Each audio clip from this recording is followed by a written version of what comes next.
Az Atya, a Fiú és a Szentlélek nevében. Békesség veletek!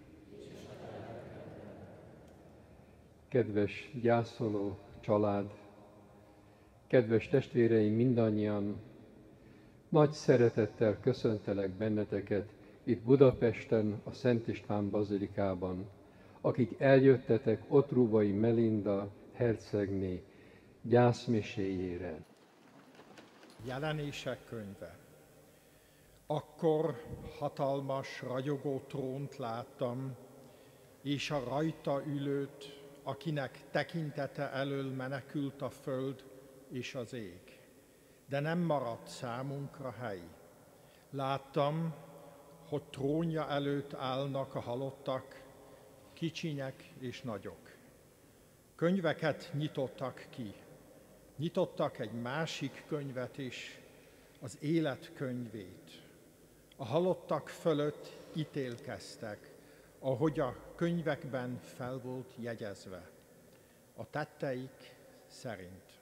A tenger visszaadta a beleveszett halottakat, a halál és az alvilág is visszaadta halottjait, és mindenki fölött ítéletet tartottak a tettei alapján.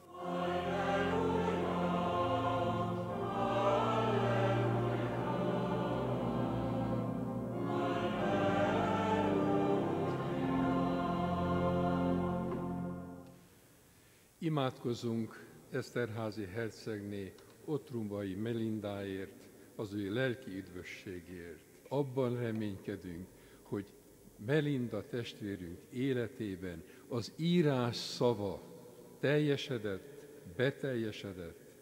Isten olyan életet ajándékozott neki, amit, ahogy az írás mondja, szem nem látott, fül nem hallott, az emberi szívbe föl nem hatolt, amelyet életet Isten azoknak ad, akik keresik őt, és akik szeretik őt.